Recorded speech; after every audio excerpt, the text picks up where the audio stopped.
You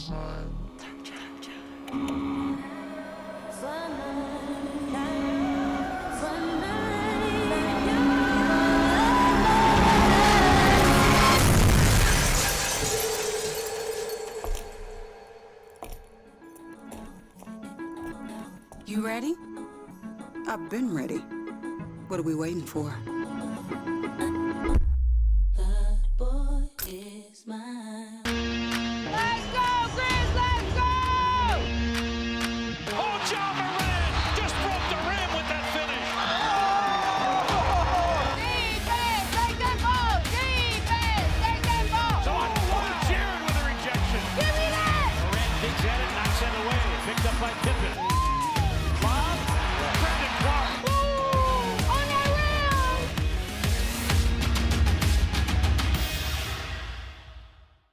Sonic Radio. Welcome back to Sonic RNDIO. That spells radio with me, the CIO. This just in, the new Sonic $1.99 menu lets you build a crave-worthy meal for just $1.99 an item. Whether that's a creamy shake, crispy tots, or a quarter-pound double cheeseburger. This just out. Ostriches. They're mean, not very cute, and in my opinion, way too big for a bird. Don't miss the Sonic Fun 99 menu. 5 items, always $1.99. Live free, eat Sonic. Tax not included. See menu for details.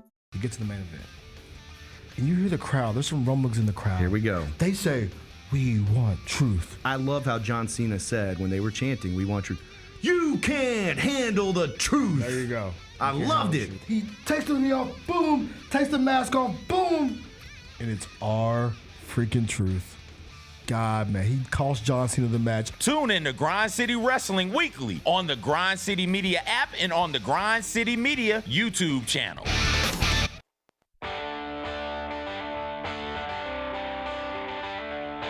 Live from the Built Ford Tough studio at FedEx Forum, it's the Gary Parrish Show, presented by Ortho South, on YouTube at Grind City Media and the official Grind City Media app. Now, here's your host, Gary Parrish.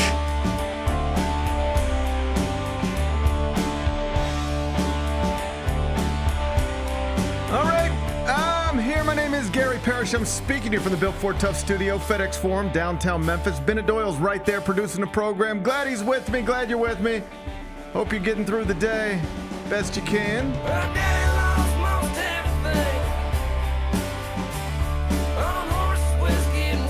And I hope you're ready to watch podcast records get smashed, because Taylor Swift has announced that her 12th studio album and an upcoming appearance on Travis and Jason Kelce's New Heights podcast, it's all on the way. Huge news in the past 24 hours, biggest news in the world. Swifties are fired up. Will this be the most viewed / downloaded / listened to podcast episode of all time? Some people think so. We'll discuss it momentarily. First, though, quickly, let me set today's schedule for you. In the next segment, about 20 minutes, I'm going to be joined by Katie Mox. She's a host and analyst for CBS Sports. Been wanting to get Katie on for a while to chat today. We're going to make that a reality. Katie Mox is going to join me. She'll be here in about 20 minutes. Finish talking to Katie, go take a break, come back, do 5 more things you need to know, at which point we're going to discuss 5 previously undiscussed stories, among them more scheduling news from the NBA this morning. We now know our opening night NBA games, our opening week ESPN games, our Christmas Day games with tip times and everything, our MLK Day games with tip times and everything. I'll get you updated on all the important dates and times. We'll run you through it in about 40 minutes. ESPN has published a list of the top 50 players in Major League Baseball right now. Obvious names right at the top. I'll run you through them in just a bit. Police have recovered a haul of stolen Labubu collectibles in California worth an estimated $30,000. Apparently, this is the ongoing craze sweeping the world.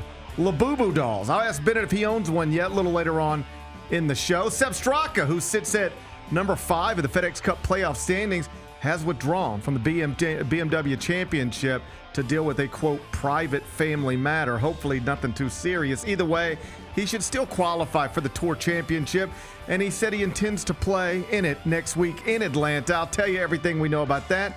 We'll do it in the third segment. And Dan Wetzel, the wonderful columnist, ESPN, published a tragic but I think important story about how teenagers, often teenage boys, are being targeted on the internet and becoming victims of online sextortion. And it's often teenage boys who double as athletes. It's something I think every parent of children should probably read. I'll tell you more about it during a segment we call 5 More Things You Need to Know. Then we'll eventually do GP's Carryout and we'll call it a day. So that's the rundown. We got a lot to get to. But I did want to start some big podcasting news. Arguably the biggest podcasting news in the history of podcasting news, because Taylor Swift, global superstar, has announced that she will join Travis and Jason Kelce on their New Heights podcast Wednesday, 6 p.m. Central. The announcement came at 12:12 a.m. Eastern on August 12th. How cute. Oh, that's nice. Yeah, how cute is that? good. And it coincided, that announcement, with another announcement, specifically one where Taylor also announced that her 12th studio album, The Life of a Showgirl, is on the way. Pre-order ship date, October 13th. That's a Monday. So we're going to have new Taylor Swift album just before Halloween. In the meantime, we get Taylor, Travis, and Jason chopping it up on the New Heights podcast again tomorrow, 6 p.m. Central. Big Bet Bennett, will this episode of New Heights with Taylor Swift, Travis Kelce, and Jason Kelce, and if you didn't know, Travis and Taylor, they've been dating for a little while, is this going to go down as the most listened to podcast episode in the history of podcast episodes? I'm not sure. I would like for you to be sure, one way or another. I'm going to say no. And I think you're going to talk about Sound like it. a hater. No, I'm going to say no because I was surprised to find out, because I did a little research. Oh, look at you. I did a little research Okay. because everybody's been saying like this is going to be the biggest podcast episode of all time. That's Taylor what I heard. Swift and Travis Kelce That's and what I Jason heard. Kelce, of course. And then I looked up the most listened to podcast of all time and was absolutely shocked because I've never heard of it, and it seems like half the world's watched it. Is it an Arabic Yes. podcast episode about relationships? Yes. That's what I saw It's too. what's it called? It's called How to Succeed in Relationships. Oh, man, I should have listened to that one years ago. Right. No kidding. I don't know why I didn't get to that one. Yeah. I don't know why I'm sitting around listening to the Chris Vernon show when I could have got to that one. It appears it's in the Guinness World Record books Yes. as the most listened to podcast episode of all time. More than 100 million views on YouTube. I believe the number was around 110 million views. That's the most viewed podcast episode in the history of YouTube, an Arabic podcast about relationships. So then, 110 million. Okay, so then I was like, well, okay, hang on though. How you but- think they got so good with relationships? I don't know. That's the thing is I want to go listen to it. It's in Arabic and dubbed in English, but I want to go listen to it because I'm like 110 million people watch this. It's You can fix your whole life. they're maybe. judging by the YouTube views, right? We ain't doing Apple, Spotify for this case study here. Specifically, if the question is what is the most watched podcast episode in the history of YouTube, that's specific. The answer is this podcast we're discussing. 110 million views. Joe Rogan, by the way, Yes. reportedly has the most listened to podcast in the world. And his most viewed episode on YouTube is Elon Musk's first appearance on the Joe Rogan Experience. But this Taylor Swift, Jason Kelce, Travis Kelce episode is expected to, let's be conservative with it, at least take a run at any and all podcast records that have ever existed for a single episode. Why do you think that is? I guess it shouldn't surprise you given who we're talking about here. It's Taylor Swift and Travis Kelce. They're super famous. But how do you think we got here? Because she has reached heights I don't think any of us saw coming. And he has reached a level of fame that tight ends don't usually reach. And yet, here we are.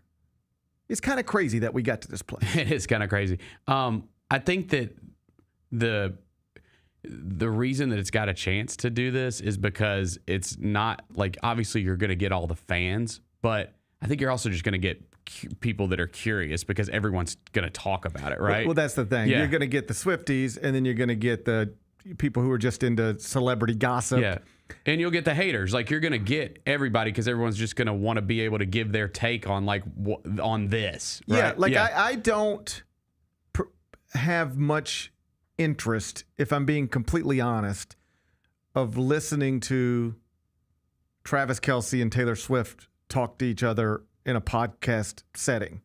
But I will listen to it, to your point, because I will feel like everybody else is. Yeah. And I will feel like I'm probably going to, not that I have to talk about it. I don't have to talk about anything. I talk about whatever I want. But I will be inclined to talk about it, probably. There will be all sorts of aggregated headlines that come out of it. And I think there's going to be a decent percentage of people who fall under that umbrella. I don't know that I really care that much. But if everybody else is doing it, I guess I'll turn it on and see what's up. I'm kind of interested to hear her talk long form. I mean, we've seen her do interviews and stuff before. I mean, and she's even done a documentary, but I'm just interested to see her just like chopping it up long form. We haven't, because she has done documentaries. Yeah. She's obviously been on, Jimmy Fallon and the various late night shows. She's been on SNL. She's actually done podcasts before. Not many, but she has been on various podcast episodes before. But the truth is, since the Eras Tour, really since she started dating Travis Kelce, we haven't really seen her sit down and just talk about her life. We live in a world now where everybody tells you everything about their life. I know everything that goes on in my wife's friend's life just from Instagram. I know how many goals their kid scores at the soccer game. I know everything about them. We live in a world where people are conditioned for various reasons to share their life experiences with you. People who are just normal people, they just live down the street from you, but their lives are very publicly consumed, at least by friends and family members, right? And yet here is arguably the most popular woman on the planet, one of the most popular people in the world. And I use that word intentionally, popular. Obviously famous, but she's also immensely popular. One of the more well-liked women in the world. And she doesn't talk a lot. I hear my neighbors talk on Instagram and publicly more than I hear Taylor Swift talk publicly. So there's an appetite for that, I think. She hasn't talked that much about anything publicly. Hey, what do you think about what's going on in the world? Yeah. I don't know what's coming on this, but there's a real appetite for just hearing Taylor Swift speak. And she doesn't speak publicly that often. Right. And so the numbers are expected to be massive.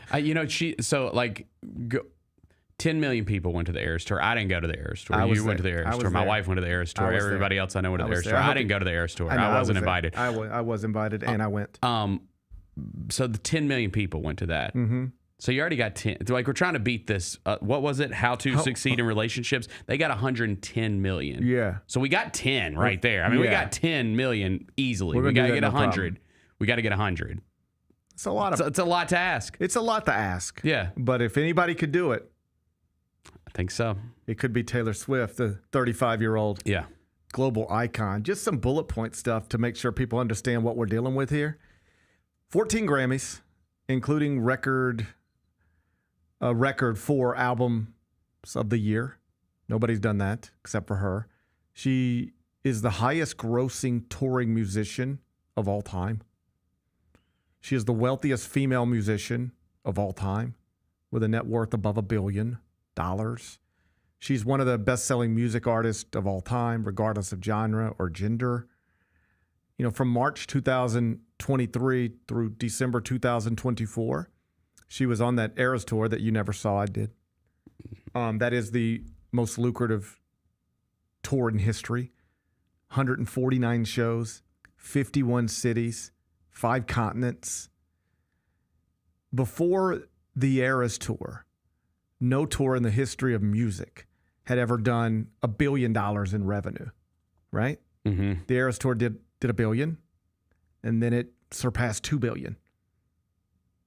In the midst of it, she had, as you know, a brief relationship with a fellow named Matty Healy. Wrote a whole album about that. Yes, know him. And then started dating a famous football player. He's the one with the podcast. His name's Travis Kelce. And again, though they've been dating now for more than 2 years, they've rarely spoken publicly about each other, barely talked on camera in the same frame at all. You might get a wedding video here or there or a charity event video that pops up, but these are two of the most famous and well-liked American celebrities.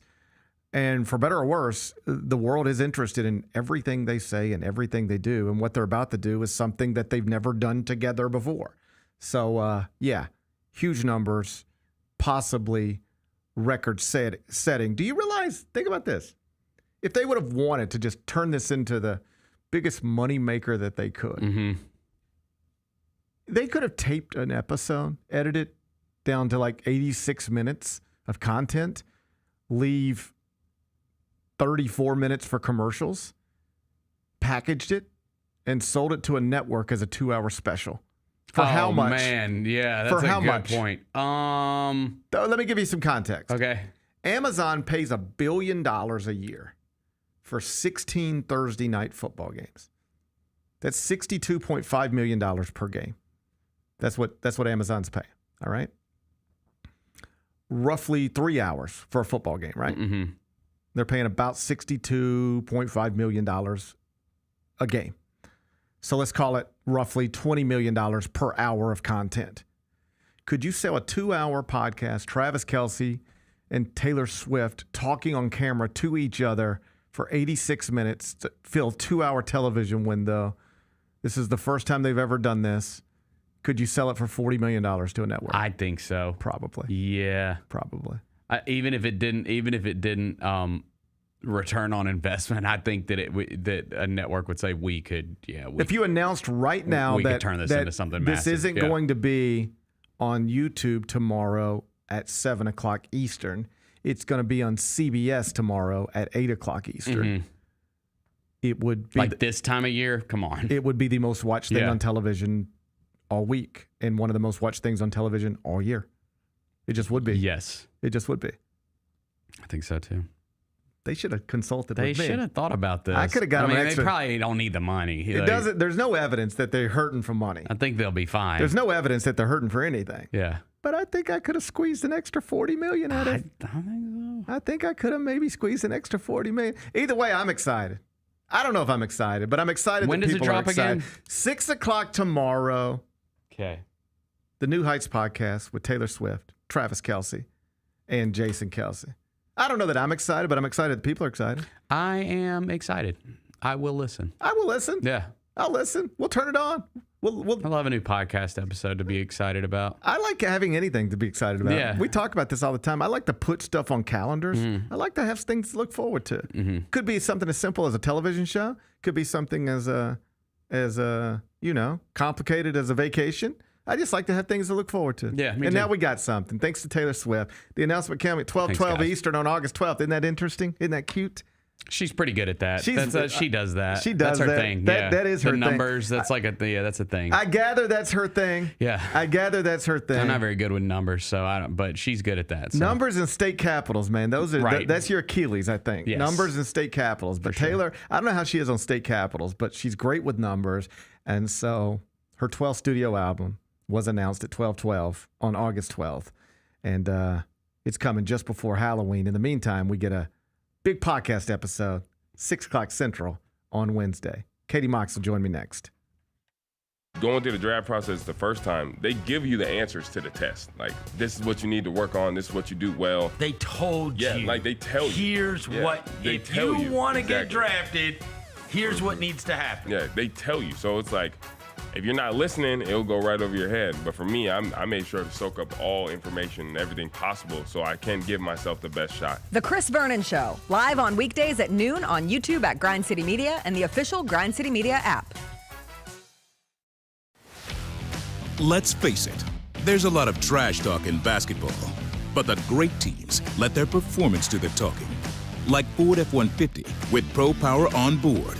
A class-exclusive industry-first feature that turns your truck into a mobile generator and leaves the competition speechless. Ford F-150, official truck of the Grizzlies. Greatness starts here at your Mid-South Ford dealer. Class is full-size pickups under 8,500 pounds, GVWR. Shinedown. Dance Kid Dance Tour. Live in Memphis. FedEx Forum, Saturday, August 30th. With special guests, Bush and Morgan Wade. Get tickets now at livenation.com. Shinedown, live in concert. For more, visit shinedown.com. Speaking of Adidas, are these the Harden 10s? Yes. I guess so. From what you guys don't sound too excited. It kind of looks like when you flush the toilet in the water. Yeah, it's like a whirlpool. Like a whirlpool. Want to be phone positive? Yeah. Want to be phone positive? Or artists just making some paint up and they just Looks like phone puzzle material. Yeah, or a Yeah, thumbprint. like- The Sneak Fest Show, live Tuesdays at 2 p.m. on Grind City Media on X, YouTube, and the official Grind City Media mobile app. The NBA announced their Dunk of the Year yesterday. It was voted on by the fans, and it went to Ja Morant for his double clutch through Porzingis and Derek White. The call of it was excellent. That game we hung on to for a long time last season, but it was a spectacular dunk. Tune in to the Jessica Benson Show with CJ Hurt live every weekday at 8 a.m. on YouTube at Grind City Media and the official Grind City Media app.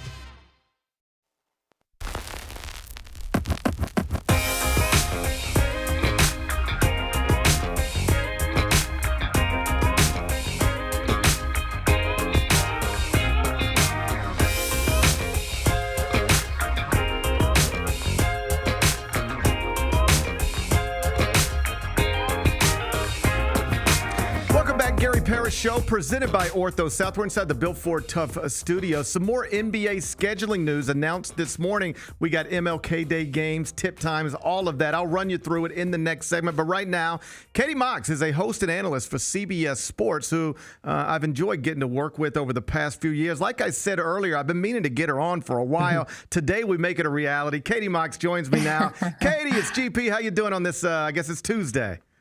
Tuesday. Gary, I'm doing great, and I'm so excited to join you on the show. You know, you are one of my favorite analysts that come on Primetime Pregame or really anything on HQ, so I'm excited to have the tables turn a little bit here. Now I get to ask you some questions. So let me start with this. For people who aren't familiar with your career path, I'm fascinated by it. Explain in your own words how you go from Katie from the Bay Area to Katie Mox Bets on Instagram and a host and betting analyst for CBS Sports. How did you go from there to here? Yeah, it's kind of wild, Gary, when I think about it. And what's so funny, because I know obviously you work a lot in college sports, and I love more professional sports than I do college. I do love, but it's probably because I went to fashion school, so I didn't have the experience of like rooting for a college team like so many people do. And so I think when people see someone who is a host and analyst at CBS Sports and has that platform, well, they assume, oh, you went to broadcast journalism school, you worked at a local market, and then you finally made your way here. And that just wasn't the case for me. So I went to fashion school for college. I went to FIDM in LA, and I started working in PR, fashion PR, and I had a career doing that for almost 15 years. And I worked myself up to be a global PR director. I had worked on campaigns for Disney and Nike and all kinds of big brands. But Gary, I wasn't happy doing it probably for the past 5 years. And I think I found myself in a place that a lot of working adults find themselves in, where you fall into something after college, and then 15 years later,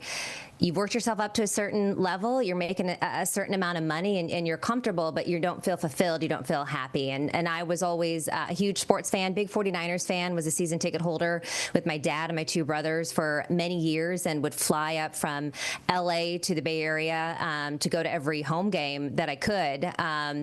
And then I left fashion PR and I started working in film PR, because I thought maybe I just needed a little change of scenery there. Was working in film PR about, I think it was maybe like November or so of 2019, excuse me. And then I kind of created this account, the Katie Mox Bets account, and I started playing fantasy and gambling a little bit. And what I loved about sports betting, Gary, and about fantasy is I could tell you everything that you needed to know about the 49ers, right? Because that was my team. And I knew everything about the NFC West. But some of those AFC teams that we didn't really see that often, maybe only a couple years, I didn't really know that much about. And through playing fantasy and through betting on sports, all of a sudden, I care so much about different players on different teams and how they do and how they perform. And it got me to just watching 49ers games every weekend to all of a sudden spending my entire Sundays watching every game that I could get my hands on and Red Zone and all of the things. And so I transitioned to film PR as a way to just maybe wake something up in me that I didn't feel there. I created the Katie Mox Bets account, and I just started giving my plays on my account. And I look back to some of those early videos, Gary, and I'm just like,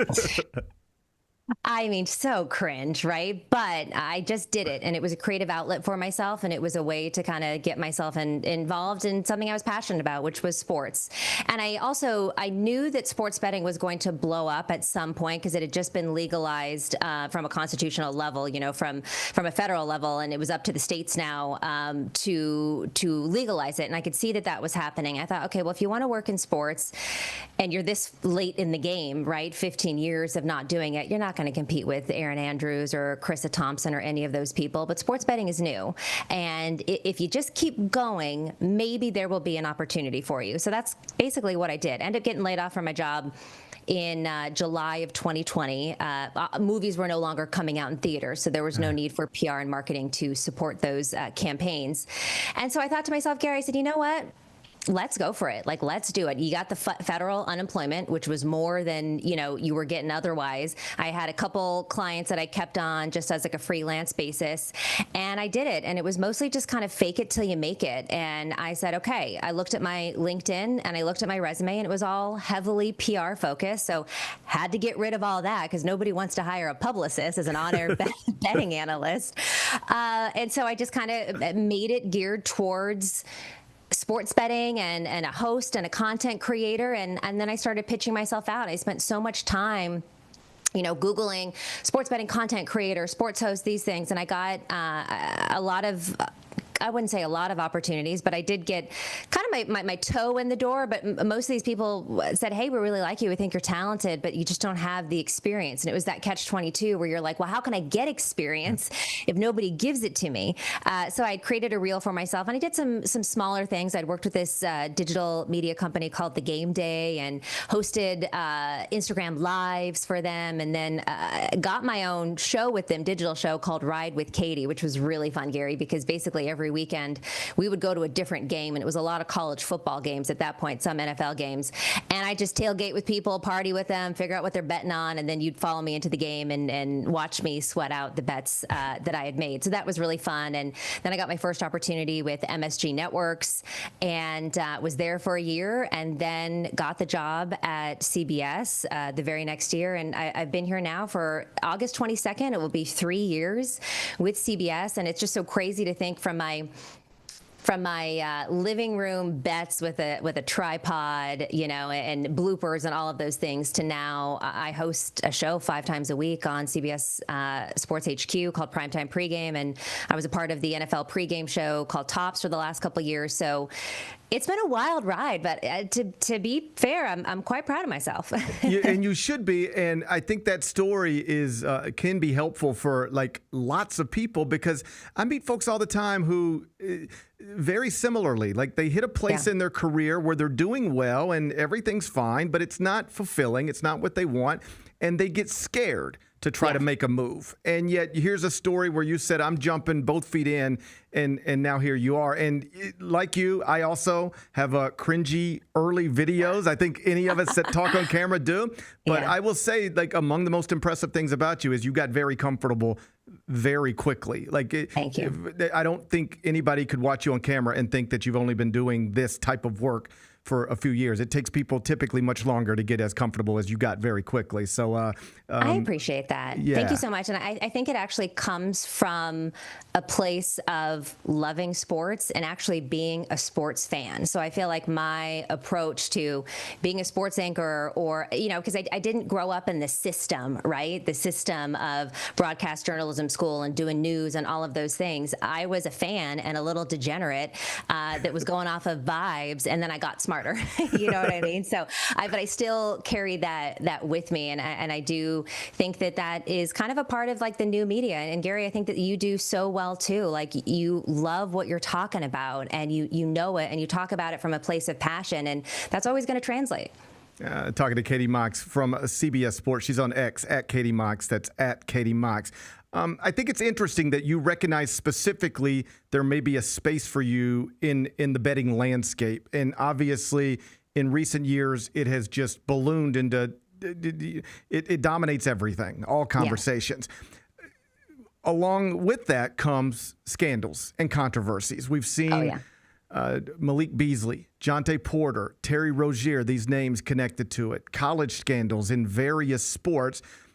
Help me from your perspective here. Is what we're watching now, when these things create headlines and betting, sports books are flagging things, is this, well, once you legalize sports gambling in America, more or less, this was always going to come with it? Or is it, no, stuff's always been going on, and now we're finding out about it because it's legalized and it's getting flagged? What's the truth? Is it either one of those things, or is it more nuanced than that?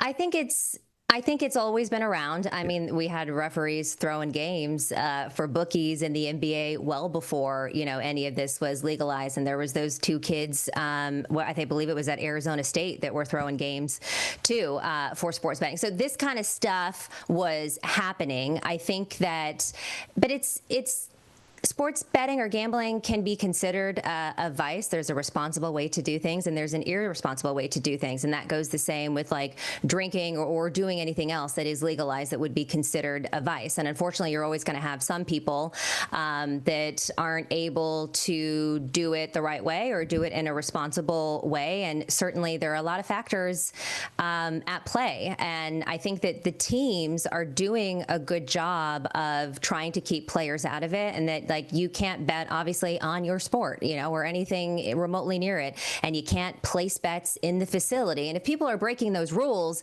and then they're getting caught from it, I think those consequences make a lot of sense. And we do have to make sure, Gary, that the game stays fair and that these people aren't betting on their own games or throwing their own games. But in terms of people betting on sports, like you gotta be smarter. You know what the rules are. If you're a player, you know what you can and you can't do. And if you don't do it, unfortunately, there's consequences. I don't blame sports betting for it, because it's up to the individual to do what they need to do in order to keep their job or not get in trouble.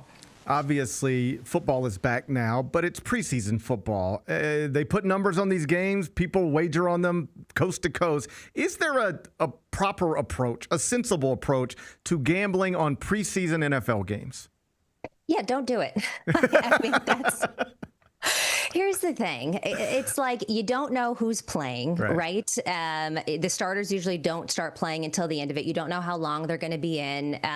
Unfortunately, we've seen a lot of injuries pop up already. Like, this is just something to watch and get a vibe of the team and kind of see the way that they function. Get a look at some of these rookies. Get a look at some of these free agents, people that may or may not make the team, to help you decide. File all this information away so that when week one comes, you've got some data on this team. Because I think with a lot of things in betting, even week one can be kind of tough. Sometimes you got new coordinators, you got new coaches, you got new players, you got new schemes. And so betting week one can be kind of difficult. But if you've been watching the preseason, then you kind of have a better idea of some of these players and how these pieces might fit together. So use the preseason as a time to just gather information and to learn more about these teams to set you up better on week one. But don't waste your money betting on preseason, unless, look, you're with your friends and you're having, maybe you want to live bet something or whatever, but small amounts of money. But I will say the great Todd Furman once said, and this was before I started working at CBS, so I didn't know, and I've always took this with me, and this isn't about preseason, Gary, it's just about betting in general and maybe some best practices, is he said, the only edge that sports bettors have over the books is that you don't have to bet every game. Yeah. They've got to place a wager on every single game. You don't. If you can't find an edge, if when you're looking, and by the way, sometimes I just go on vibes too, all right? I'm not saying that, you got to be a professional bettor. But if you can't find an edge and you don't think there's some kind of discrepancy, or you haven't looked at it and you think this can actually happen, don't bet on it because the books have to take it either way. So that would be responsible gaming in my sense. And then, of course, everybody has their bankroll, and maybe people who aren't as familiar with sports betting don't understand what a bankroll is, but it's essentially like your bank account, but with your sports book. Your wagers should be very, very small, between like 5 and at most 10% of your overall bankroll. In fact, maybe it's more like 2 to 5. If you're a little bit more responsible and you got a lot of money in there, then fine. But you see these people that are just throwing down, $100 or $50 or even $30 on these 15-leg parlays, and like that's what's funding the sports books, and I think people buy into this big dream of they're going to hit this crazy, $30,000 off of a $3 parlay win.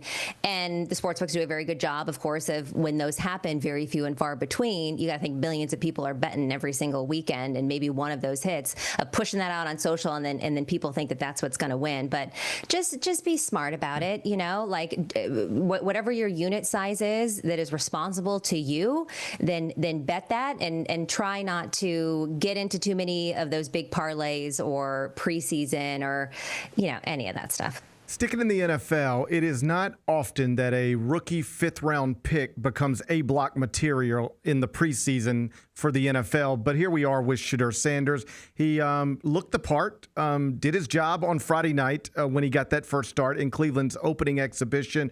Are you surprised we've gotten here, that the Shedeur Sanders story as a fifth-round pick is as big as it is? I think he's been polarizing from the jump, right? Yeah. Because you look at someone like Deion Sanders, his father, one of the greatest of all times. We're talking about prime time here. He's been polarizing, and certainly with the way that he, in his coaching career and at Colorado, and the way that team operated, and his sons, and so I think, unfortunately, when you have a father that's fortunately and unfortunately, right, because there's been so much benefit of it, and I believe that Shedeur Sanders is a great player because of who his dad is and who his dad has coached him to be, not just as a quarterback, but as a player, and the media training and all of that stuff that goes into it. And so, but there's so much scrutiny that comes along with it. Do I think that he should have been drafted that late? No, I don't. I think he's more talented than that, but I also think that it's a business and there are more things at play than just how talented you are sometimes. Sometimes we see, obviously, some very talented players that aren't exactly good people get in really good positions. But I think with him, unfortunately, all of that media attention worked against him. I do think he's a good quarterback, and I wouldn't be surprised if he's starting in week 1. But let's pump the brakes a little bit on preseason. We see some great catches. We see some great throws. It doesn't necessarily mean anything. But I do think that he proved that he deserves to be in the conversation that he was a little bit left out on in the draft. Big news for our company yesterday. UFC announced a 7-year deal with Paramount Plus / CBS / Skydance worth $1.1 billion per year. I texted some of our bosses and was like, how big is this? Because it sounds massive and people are fired up. Do you have a sense, because you're around people more than I am working down in Fort Lauderdale, do you have a sense for how big of a deal this is? It's first of all, I haven't talked to any of the higher ups, so you're ahead of the game on me on this one. But it is a massive deal, especially with Skydance coming in. I don't know if the former Paramount that wasn't merged with Skydance would have made this deal. Right. This feels very new and very fresh. And then when you look at the deals that have been done, like I saw a graphic that said I think they paid $1.5 billion for the Champions League and another like billion or so for another. This is $7.7 billion. This is a lot of money. I think it's great for fight fans. I think it's great for Paramount Plus because it's making UFC so much more accessible, getting rid of that pay-per-view model and putting it for $12.99 a month. And of course, some people are suggesting that price will jump. Who knows? Right now it's $12.99 a month. You get access to all of those fights and select ones on CBS. So I think it's huge for our company. I think it's huge for the UFC. I think it's huge for fight fans. And it's very indicative of what is to come. And I think it's very exciting for us because they're making big deals. And look, you got ESPN snatching up everything right now. You know what I mean? Like we're looking at, NFL media. We're looking at I saw that the Fox One app is combining. And so it's becoming a very competitive landscape in this streaming market. And I feel like Skydance and Paramount with this said, hey, we're going to be a big player in this and we're taking the UFC because, and Gary, I mean, anytime we talk about the UFC on HQ or on YouTube, those are the numbers that go like through the roofs. Fight fans are extremely passionate, and there are a lot of them. So I think it's great. Before I get you out of here, a couple of non-sports questions. I want to start with this one. I, like many, watch a lot, if not most, Sunday night HBO shows. Yeah. But I do not watch The Gilded Age. You're missing out. Okay, this is what I'm trying to figure out, because you are the only person I personally know who has ever publicly mentioned The Gilded Age. Should I be watching this? Absolutely. It is so, well, one, do you like period pieces, or are you just like not into, I can get into any genre of television as long as it's well done. I can get in. It is extremely well done. It's put on by the guy that did Downton Abbey, which obviously had an extremely long run and was very well done as well. It's well acted. These are seasoned Broadway actors, that have been around for a long time, and they're incredibly talented. It is so well acted. It's so interesting to see what America was like in that time, and it tackles a lot of different things.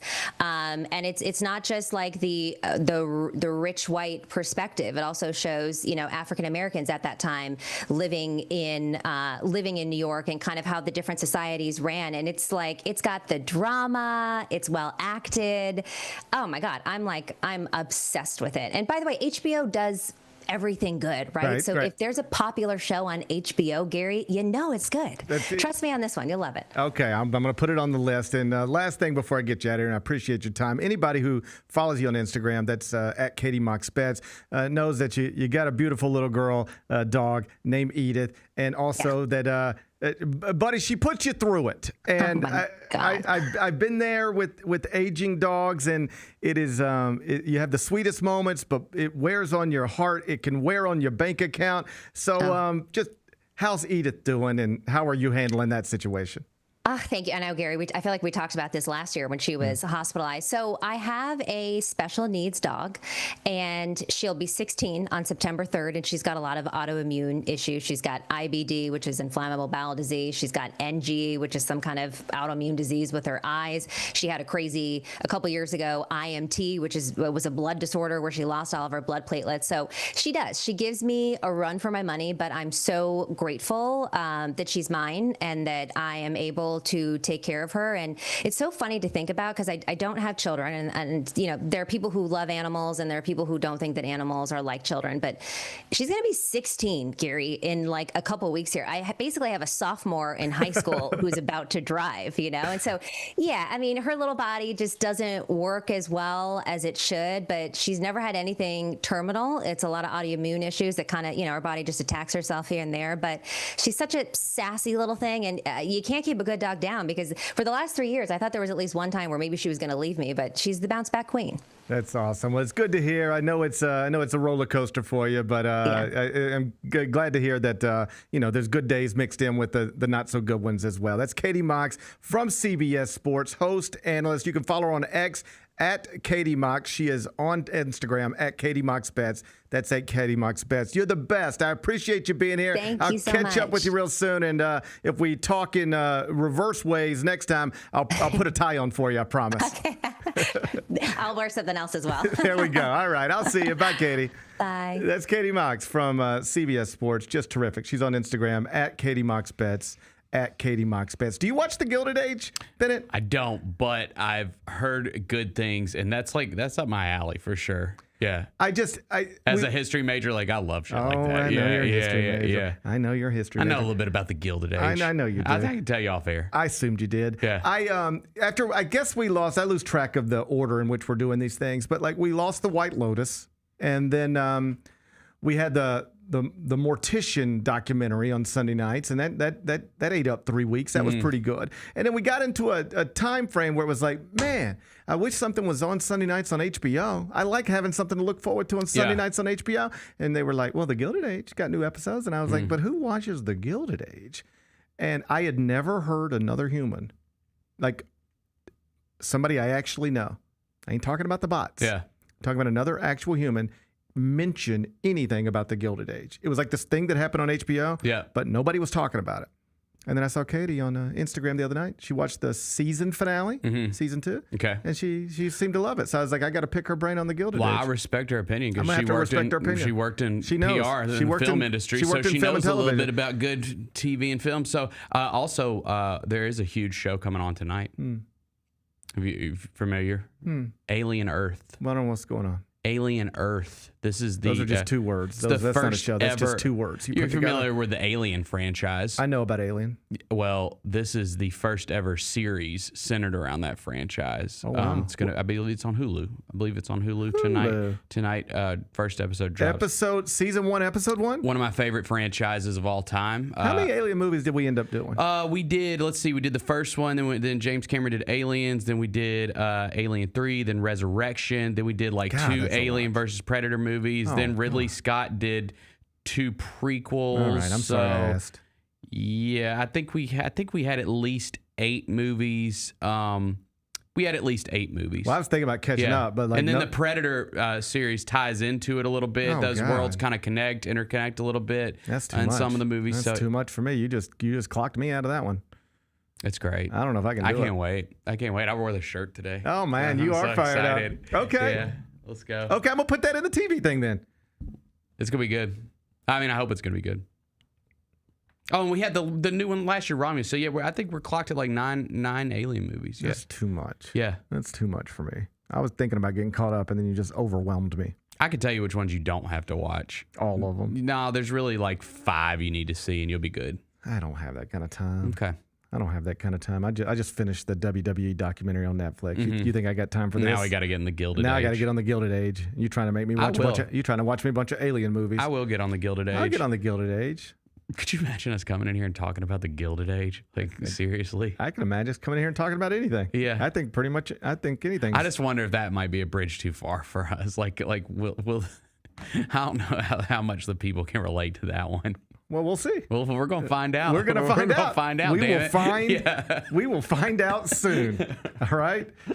Football ain't here like in real for about another few weeks. We got plenty of time to dive into the Gilded Age. I can knock out the Gilded Age before football gets here. It's fine. Man, there ain't no doubt we could fit the Gilded Age into a 5 more things. Sounds good. No problem whatsoever. Big thanks to Katie Mox for being here. When we come back, turn our attention to NBA scheduling news. We got more games, more dates, more times. Big national games getting announced by ESPN, by NBC. Guess who ain't mentioned even once? Guess who ain't mentioned even once? I have an idea. I have an idea too. Seems disrespectful. We'll talk about it next. Preseason Box to Row Coaches Poll has come out. Jackson State sits there at number 1. This is the 3rd time in the poll's history that Jackson State has been the preseason number 1 team in the nation. And then Tennessee State being at 5, that really surprised me. Get all of your HBCU sports and culture news by tuning in to HBCU Huddle with CJ Hurt and Mike Wallace. New episodes drop every Thursday on grindcitymedia.com, YouTube, and Spotify.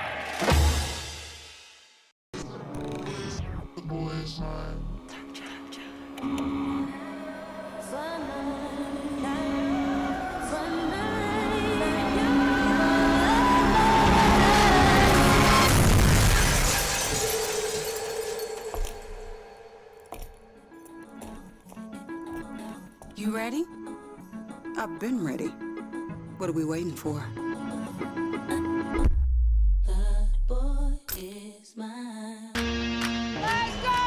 let's go! Oh, John Moran just broke the rim with that finish. Defense, take that ball! Defense, take that ball! Jared with a rejection. Give me that! Moran digs at it, knocks it away. Picked up by Pippen. Bob, Brandon Clark. On that rim!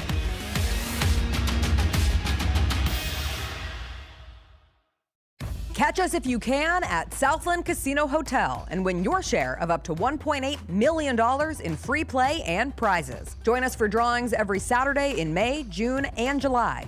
Each month, over 900 winners will take home free play or drive off in a new car or motorcycle. Be there for all 6 grand finale drawings and try to catch us if you can, only at Southland Casino Hotel. Must be 21 up. Play responsibly. For help quitting, call 800-522-4700.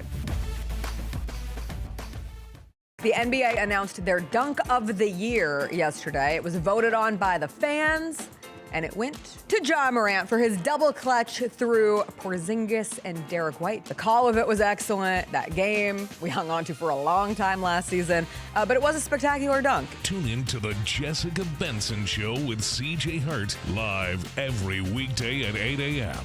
on YouTube at Grind City Media and the official Grind City Media app.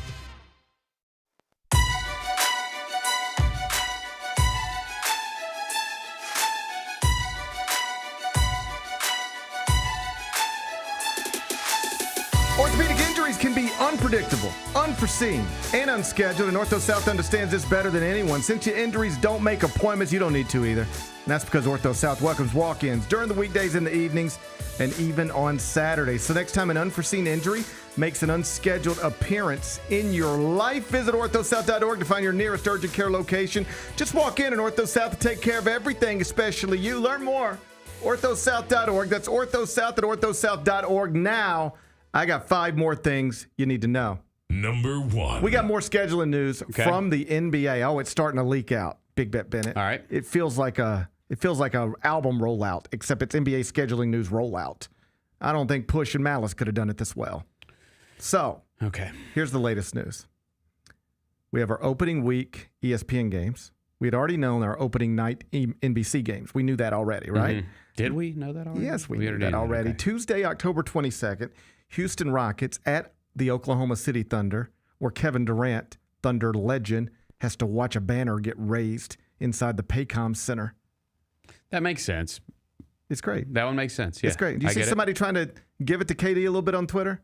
I did, yes. And he was like, "It's fine." Like, what? They were like, "I can't believe they're making KD come back." And he's like, "What? What's the problem?" I'm good. Yeah, I'm good. Like he is either very comfortable in his skin or very good at faking it. So like, I'm not sure which one. I've completely changed over the years. He's one of my favorite players in the league. Just I love how he interacts with people online. Like I respect him for going back at people. I do. And he even does, like you mentioned, people will try to get him riled up, and he's like, "It ain't that serious. Yeah. Like, it's not. I'm good. It's not that big a deal." And I love that about him. Yeah. I can never, because I hated him during you're a big fan in the grit grind era, and you hated the Thunder and everything, and so he was the villain then. But I've come to really like him over the years. I've always loved him. Yeah. I think he's great. I would not, if I were him, interact with people as much as he does. Mm-hmm. Like as me, don't interact with people as much as he does. I just find it to be counterproductive. Yeah, it just doesn't. It doesn't. Well, I used to argue on Twitter and argue on Facebook, and I just don't. I just stopped. You know. Yeah. Now I just argue with my kids. I'm not going to argue with strangers. I'm going to argue with my 8-year-old about why he can't put his shoes on or whatever. But I wouldn't do it. But I kind of like that he does, because he will interact with anybody. And then you watch these conversations unfold in Twitter form, and it's like some random dude who probably sits in an apartment on a college campus and plays 2K all day, and he's arguing about the merits of Kevin Durant's career with Kevin Durant. And it gets intense. And they keep telling him he doesn't have real rings. Which makes me laugh every time. Like, Kevin Durant could say anything, and somebody jumps right underneath it and be like, "You don't have real rings. Go get a real ring." Those are Steph's rings. It's just funny to me. Even though he was like the best player, but this is one of the greatest basketball players of all time. Like maybe one of the 10 greatest basketball players of all time. And people are comfortable just telling him to get real rings. It's wild. The whole thing's wild. So the other day, people were trying to give it, I don't know whether they were giving it to him or feeling sorry for him, but they were trying to make a thing out of him having to go back to OKC and watch that. And he's like, "It's fine, man. You're gonna pay it more attention than I am." Yeah. And I don't even know if that's real. Like, how would you feel about that if you were Kevin Durant? Would it? I think you'd feel some kind of way if you didn't have your own rings. I mean, I think maybe because you'd feel like unfinished business, and also or something like that. If they would have traded you to get the rings, but we know that's not what happened. No, that's not how it went down. They would have done anything to keep him. Yeah. and he left. And whether that was a mistake or not, we can look back on it forever. But at this point in his life, even though it's pretty clear some of the career decisions he's made have not gone well, like even the move to go to Golden State, you can say it went well in the sense that they won a lot, got 2 titles. Right. But it did not give him the credibility with basketball people that I think he thought would come with it. And we've talked about this before. I always thought that was his main blind spot there. I believe that Kevin Durant thought in this ring-chasing culture, I need championships, and I'm going to go get them. And then people will shut up about my lack of championships. Like, it's the same type of thing that pushes LeBron to Miami. We get these incredible young talents. They do incredible things early on. But if they ain't got a ring by like 24, we're calling them bums and asking what's wrong. So then they're tired of hearing that. And it's like, I got to get a ring? That's the most important thing? It's not the most important thing to be the most unbelievable 21-year-old basketball player ever, the most unbelievable 25-year-old basketball player ever. I also got to go get rings? Fine, I'll go get them. I'm going to Miami. That's what LeBron did. I'm going to KD. I'm going to Golden State. That's what KD did. I don't think those are coincidences. They were pushed there by some combination of fans and the internet and pressure and ring culture and whatever. And I think he thought, you say I got to get rings? Watch this. I'll go be the best player on the championship team. Yeah. A team that just lost a championship in the finals. I'll join them and we'll go win them. I'll be the difference that gets them. The problem was nobody thought you were getting a team over the hump because that team had already won titles. Should have probably won the one that it lost if Draymond doesn't get suspended. Nobody thought you were getting a team over the hump as much as you were just joining a team that was already the best team in the world and making them even better. Then you win your titles and people call them fake rings. So even out of that, he didn't get what I think he thought he would get. And then, going to Brooklyn it didn't work out. And the Phoenix thing didn't work out. Who knows what'll happen in Houston? But people bring this stuff up to him all the time on social media. And he's just like, yeah, we did some good things, I scored a lot of points. I made some All-NBA teams.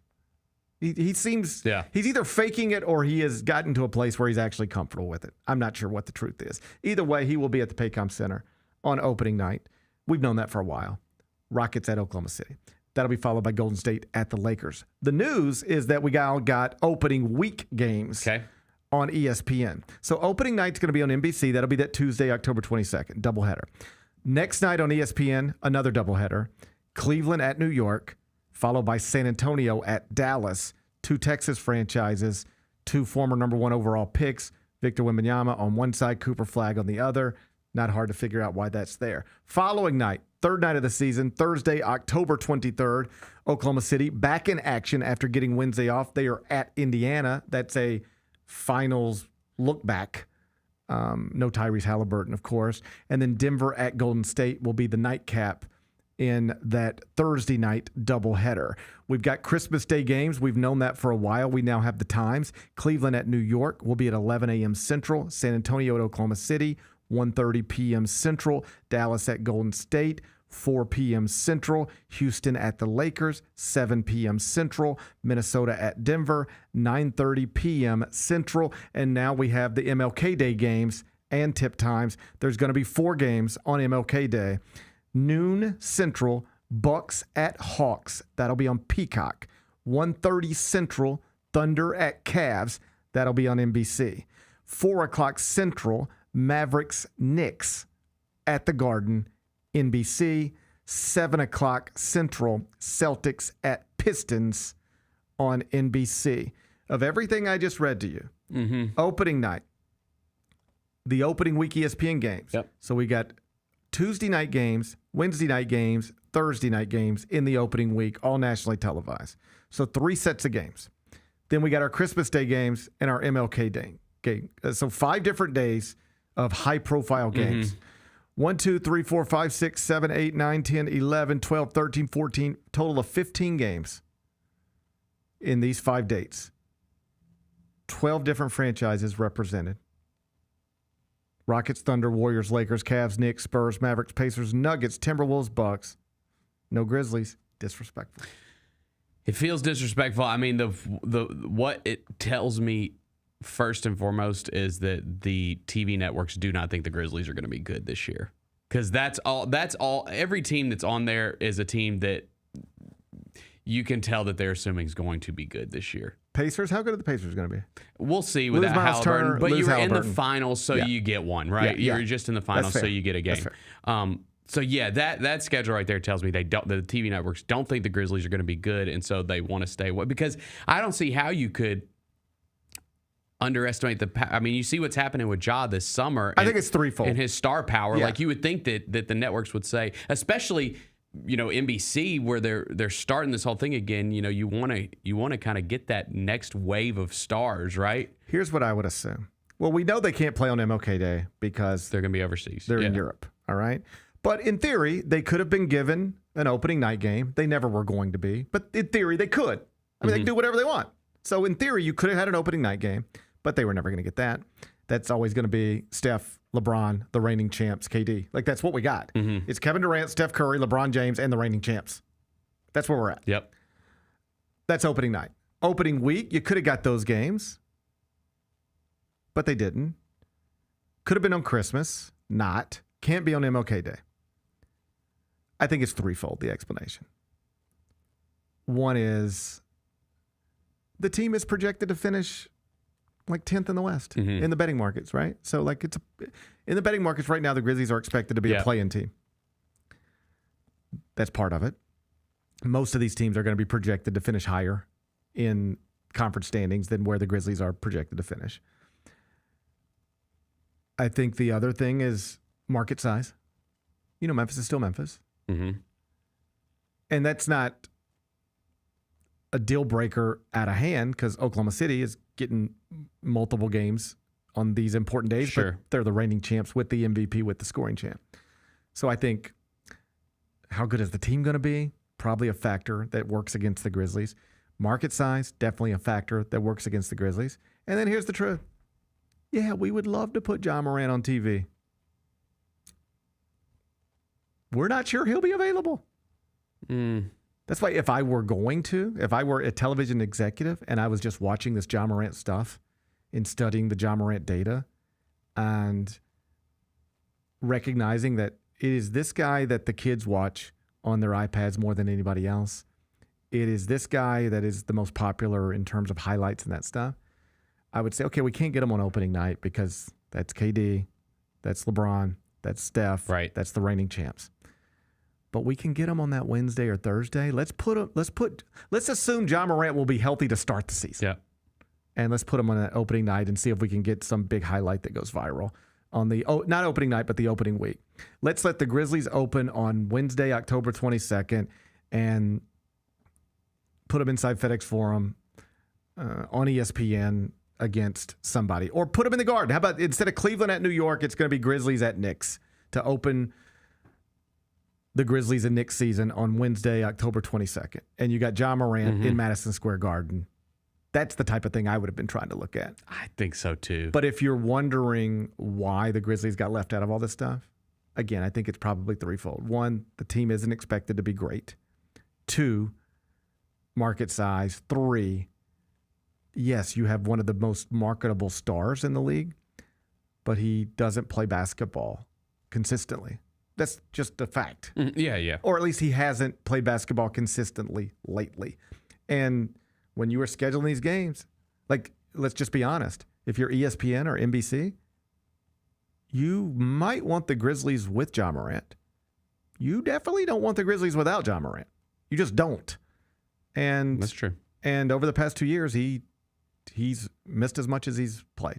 It'll be really interesting when the full schedule drops to see like how many games we get, how many national TV games we get. We know we're getting the overseas games; those are going to be national. It'll games. be fewer than it would if Ja Morant's availability wasn't a legitimate question among not just fans, but like quite literally television executives.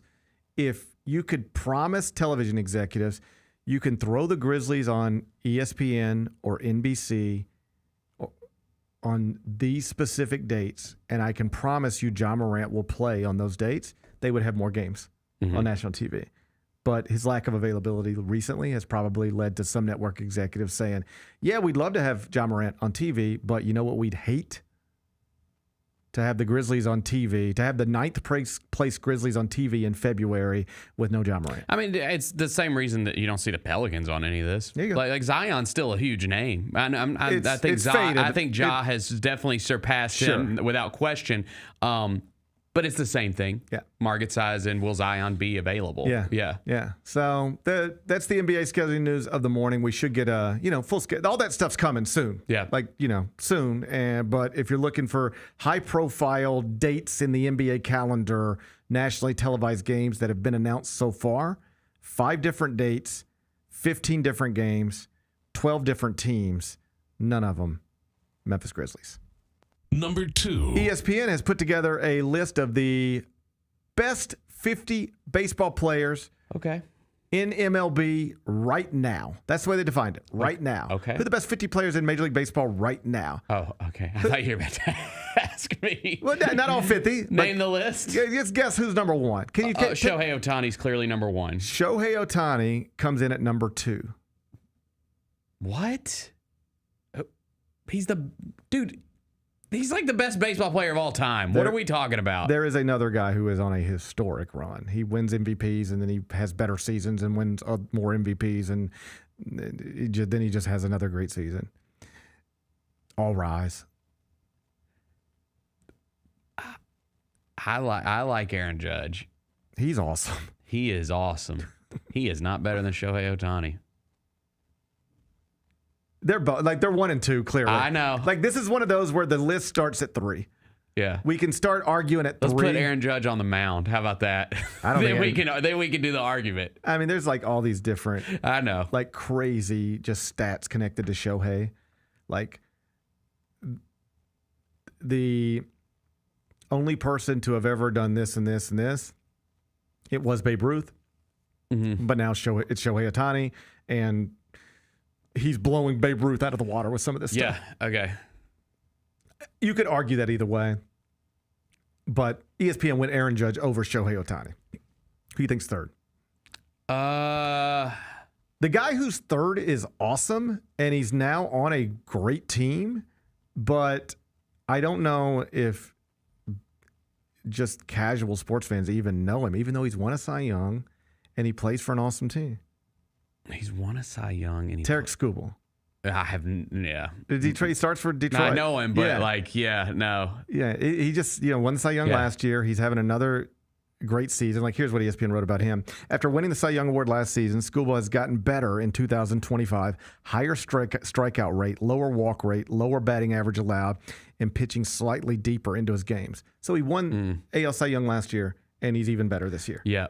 I would assume Cal Raleigh's up fourth. there. Yeah, he's got to be because he's a catcher, right? Yeah, catcher and leading Major League Baseball in home runs. Yeah. Cal Raleigh 4th, Bobby Witt Jr. 5th, Paul Skeens at 6th. Mm-hmm. Skeens almost seems low there. I mean, Jesus Lord. Yeah. He's on, me and CJ talked about it last week. He's on a run. This is arguably, I think he's around 80 starts now in his career through 2 years. It's right around there. And it's the best start to a pitching career through this many appearances in the history of Major League Baseball. It's Paul Skeens and Doc Gooden. Mm-hmm. Paul Skeens' career is starting. If you want to know why Doc Gooden is a legend all these years later for particularly Mets fans, but baseball, everybody knows Doc Gooden. It's because the way his career started. Doc Gooden didn't have a Hall of Fame career. It fell apart for a variety of reasons. Yep. But the start of his career was unlike anything we've ever seen. And Skeens is pretty much replicating it. I would assume there's no Orioles on this list in the top 50. Do we have one in the top 50? I'm going to say no. Yes, of course you do. Gunnar? Yeah, 31. Yeah. 31. Okay. 31, Gunnar Henderson. That is the only He ain't Oriole. having the most amazing season ever. If you're looking for Mets, it is... Mets got 3. Francisco Lindor, Juan Soto, and Pete Alonso. That's right. Juan Soto is 12. Lindor is 25. And Alonso is 42. And if these dudes don't start hitting, my God, I'm tired of watching the Mets lose. How many is it? It's What like it was 8 in like? a row now. It was like 10 of 11 last time I checked. It's a, what the hell? They can't hit. They can't stop other people from hitting. This happens. Struggle to catch the ball sometimes. Why does this happen to y'all every year? I don't know. It's always like it's like you'll be playing well and then just out of nowhere, just this can't beat him anymore. falls apart. Yeah. Well, there's another game tonight. Okay. Another game tonight. ESPN top 50 MLB players right now. Aaron Judge number 1, Shohei Ohtani number 2. You can see the list for yourself. It's on the homepage, ESPN.com. Number 3. $30,000 worth of stolen Labubus were recovered out in California. And do you realize, Benny, you sent me this story. Mm-hmm. I'm glad you did. Do you realize if you just Google Labubu, like the first 5 headlines that pop up are like $70,000 heist in wherever, $30,000 stolen in California. Yep. I saw one kid got upset about his Labubu and did $70,000 worth of damage to like something. Like this, people are flipping out. Are you familiar with Labubus?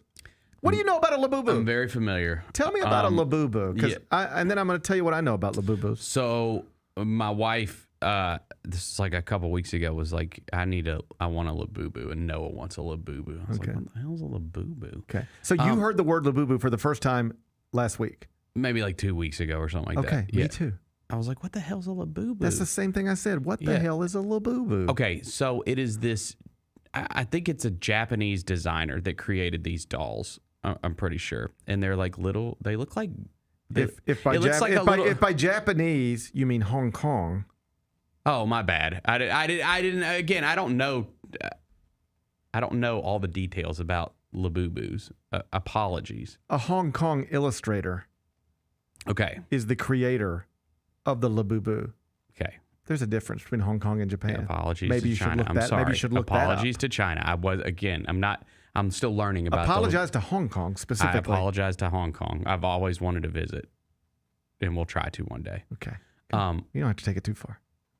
But they're like these, they look like little demons in a bunny costume. I like that. Don't they? A little bit. They got little sharp teeth. Yeah, they look like little demons in a bunny costume. And there's different ones, like there's different colors, and I guess there's different themes.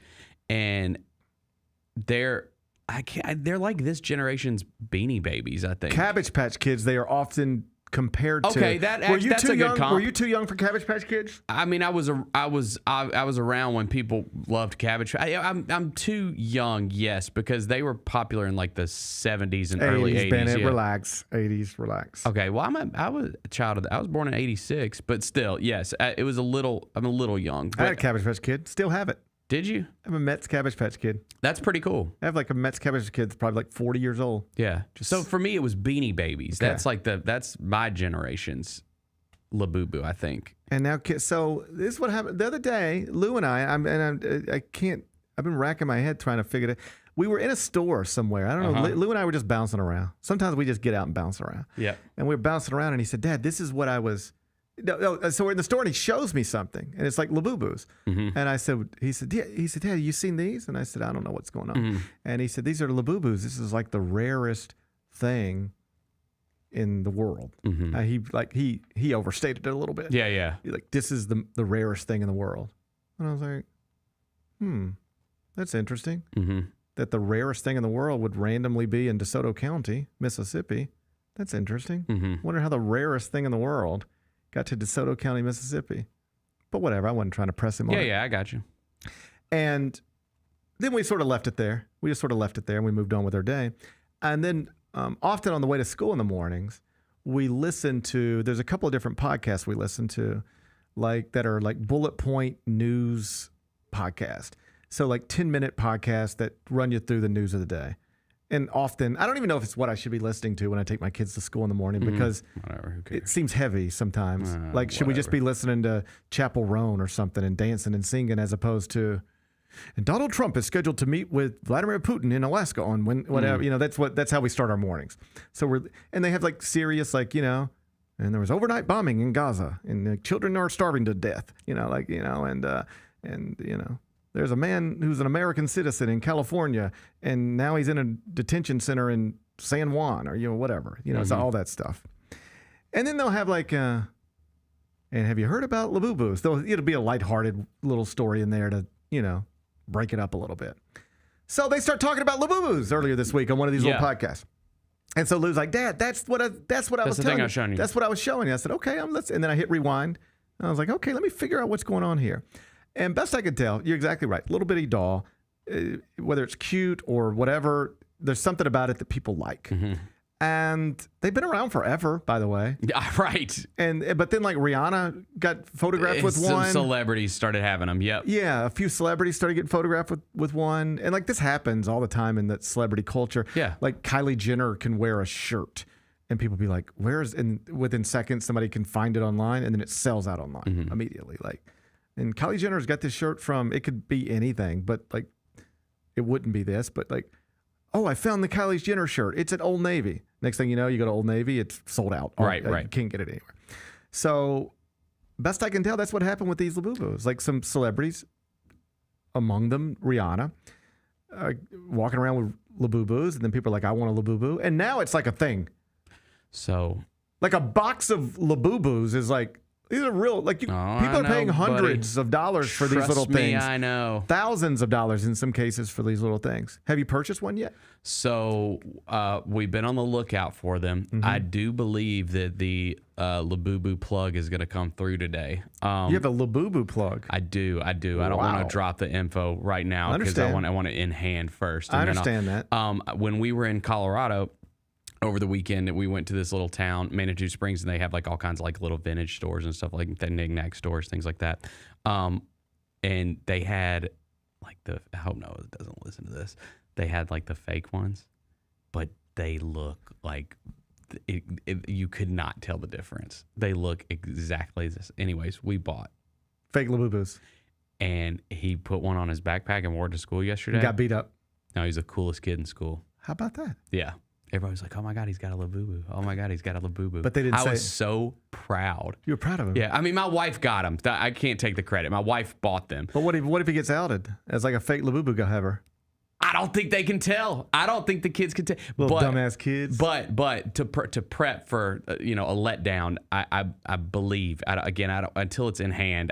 But I believe today I will get a real Labubu. Wow. And yeah. And Noah's gonna start dealing Labubus at school. You can sell Labubus. Dude, I mean, you know. Get a little side Labubu. A little side Labubu hustle. But the thing is, though, is these, like, again, like the Beanie Baby thing, right? It was the biggest thing ever. And you went to, like, people were selling them out of their offices and all that kind of stuff. And what stores have them? Where can you go get them? They had fake ones, right? And they were huge. And everybody was buying them. There was magazines. There was, it was the biggest thing ever. And then within maybe a year, nobody wants them anymore, and they're not worth anything. I have a box of them up in my attic. They're not worth anything, and I'm worried. I'm just worried that this could be that. I would bet it probably will be that. Like, I'm not dropping hundreds of dollars on Labubus because I'm afraid that at some point everybody's going to be like, all right, we're over this. There's something new, and we'll just move on. Yeah, and the Labubus will go back to. They are cool though. They're cute little things. They're cute little things. I wouldn't mind having one if I'm being honest. Yeah. I wouldn't mind having one. I don't think so. Anyway, I'll talk to the plug. Yeah, see what you can find. I see what I can. I see what I can do. I might want to get in on a Labubu as well. Anyway, Labubus. That's the craze, and Bennett's got a connection possibly. So if you need one, just hit him up. Number 4. My button didn't work again for a second. Sepp Straka. What's up, Sepp? Well, he's going to skip the BMW Championship despite qualifying for the second round of the FedEx Cup playoffs. He's 5th in points right now. Sepp Straka has withdrawn from the BMW Championship. Mm-hmm. A personal family matter. What do you think's going on? Let's guess. Let's baselessly speculate. What do you think's happening in Sepp Straka's life? Couldn't find any Labubus. He's on a Labubu hunt. Yeah, he couldn't get his hands on What if he Labubus. withdrew from the BMW Championship to go search for Labubus, and he'll meet him in Atlanta for the Tour Championship? Yeah. That's the thing. This isn't like Rory McIlroy because Rory didn't have a personal matter to deal with. He just didn't want to play. He just was like, I don't need to play. I don't want to play. I would rather rest. He didn't say these things, but if I'm going to win the Tour Championship, If I play in Memphis, that's going to require me to play 3 straight weeks probably. Mm-hmm. I don't want to do that. It's really hot in Memphis. I'll just stay home. That was his decision. Straka, the end result's the same, but it seems the motivation's different. He wanted to play in Atlanta. He's got a family thing to deal with. But similar to Rory, it won't cost him. He's 5th in points right now. He will still he's still going to qualify for the Tour Championship. So this is something they're going to have to address, and they've already indicated that they are, because you just can't have. And I understand Sepp Straka is missing this because of a legitimate reason, but you can't have a system in place where somebody who is 5th in points can skip the next to last round of the playoffs and it doesn't negatively impact them at all, because Sepp Straka's got a legitimate reason to miss this, but he didn't need one. He could have just said, I'm just not. He could have said, man, it was hot as shit in Memphis last week. Mm-hmm. And it's going to be hot in Atlanta. And so I'm just going to. I played Memphis, did well enough. I'm 5th in points. I'll be in Atlanta for the Tour Championship no matter what. I'm going to skip BMW just to rest. I'll play Memphis and then go to Atlanta. But I'll sit out the BMW Championship. Like, you just can't have the system in place where people can do that. Because even though nobody did it this year other than Rory, somebody will. Because you know how it impacted Rory? Not at all. He was 2nd in points heading into Memphis. Didn't play in Memphis. Right. He's 2nd in points. It didn't matter at all. So once people say, well, if Rory is comfortable, like, it's a little bit like, remember when Phil Mickelson left for LIV? Yeah. It was like, well, if Phil's comfortable going, well, then maybe I'll be comfortable going. And then just like they started popping off one after another. Next thing you know, it was Bryson DeChambeau, right? Brooks Koepka, John Rahm, whatever. Like, if it's good enough for Phil, I guess it's good enough for me. This will work the same way. If Rory can skip Memphis, why can't I skip Memphis? If Sepp Straka can qualify for the Tour Championship without playing in the BMW, why do I need to go play in the BMW? Now, some of these guys will do it because it's $20 million in a purse. I'm going to go play golf and try to win $3.6 million of it, right? But for guys who have hundreds of millions of dollars, they might really just want to rest rather than go make $1 million. It might be worth it to them just to rest. And so they're going to have to fix this. They will. And the other thing that sort of came out of the weekend, we didn't talk about it yesterday, but Joe Tomek, who runs the FedEx St. Jude Championship, sort of talked about it on the record. And when people are comfortable talking about this kind of stuff on the record, it suggests that it's really getting talked about behind closed doors. This tournament might move.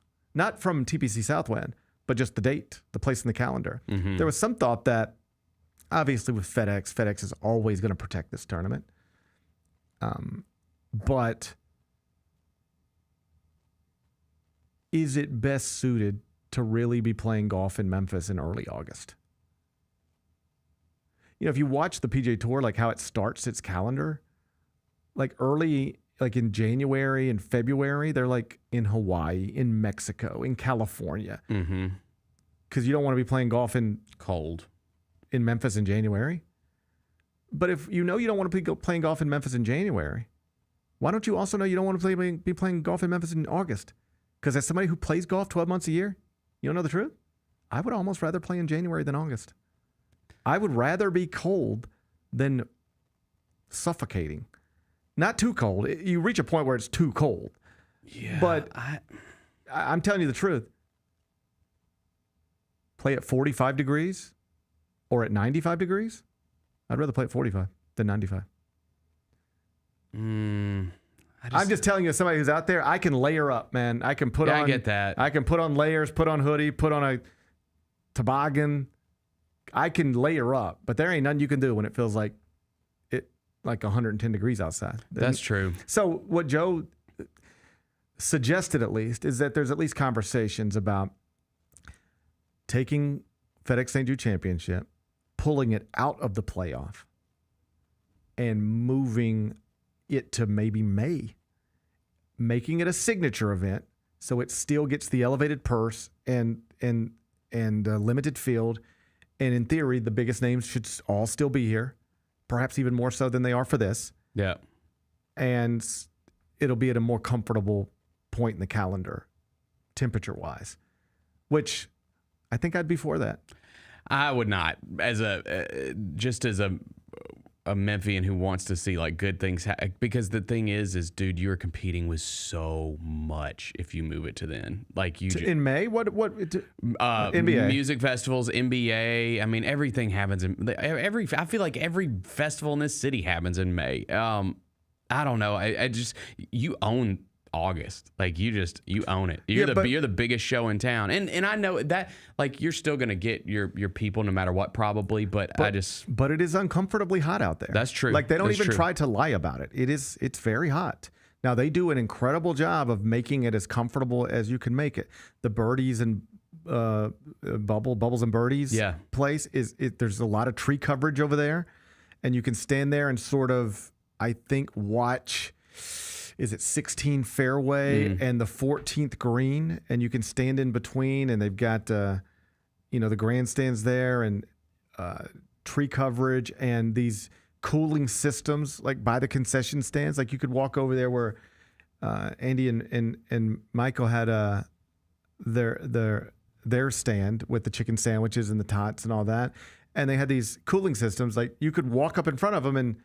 If you stood there for 20 seconds, you got cold. It was actually cold and misty, and so they do everything they can do. Yeah. There's public indoor places you can go to escape the heat if you need to. They do everything they can do, but there's only so much you can do. Right. And here would be my fear if I were running the FASJC under the current format. We are step one in a 3-step playoff. The way the system is currently set up, what we now know is the best players in the world, if they want to skip us, they can. Rory did. Scotty could have.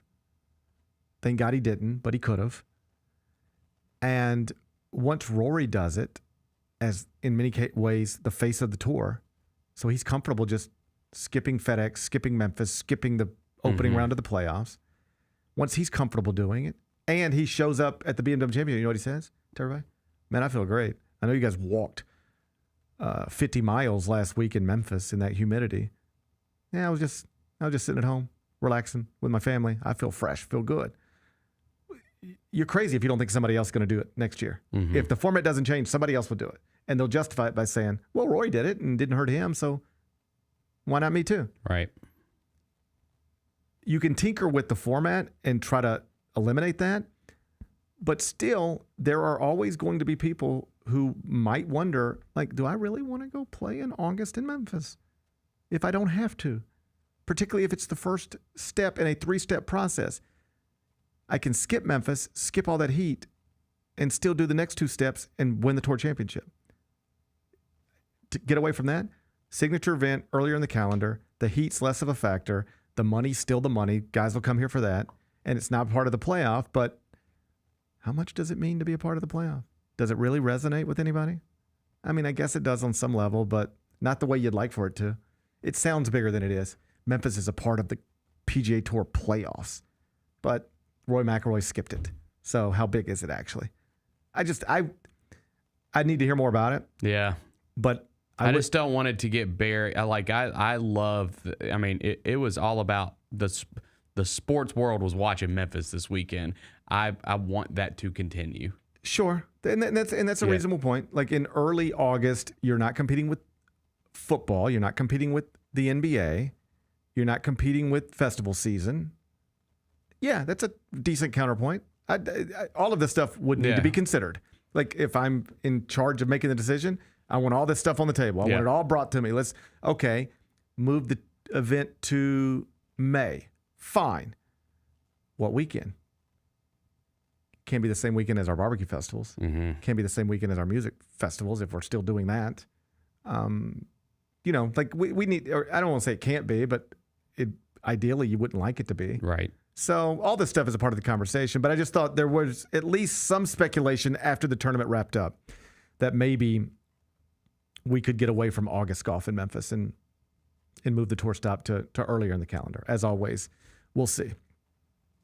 Number 5. Wild story from Dan Wetzel at ESPN that he published actually Sunday.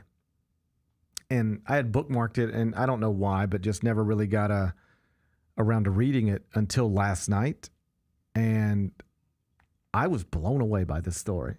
And I don't mean to be hyperbolic, but when I'm done talking about this, if you're a parent of a child who holds an iPhone or an iPad, like this is important. Maybe not reading for them. You don't need them to read it, but you should talk to your kids about this. I sent this to my oldest son last night, and we'll talk to my younger sons about it as well. As Wetzel explains, it's a real problem in this country now, in the world now, with teenagers being targeted and attacked and becoming the victims of what is referred to as sextortion. Think of extortion, but and it happened to a high school football player in Michigan. And I'll just tell you the story and then understand that these stories are happening all over the country.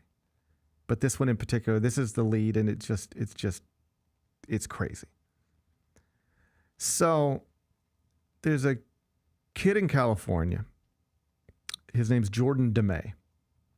And he is a high school football player, the homecoming king, whatever that means to you, but it certainly indicates he's probably popular. You see pictures of the young man. He's a good-looking teenager, seemed to be popular, homecoming king. Like I don't know many homecoming kings that aren't popular, right? So he's having an incredible high school. These years have been great. Got a little girlfriend. It's everything you'd want your kid to be, I guess. There's no problems with drinking, drugs. He's not a bad student. Everything's good. Like he's a good kid doing good things. Everything's good. He's sitting at home one night. It's March 2022. And he gets a direct message on Instagram from a user. The name is Dani Roberts, Dani.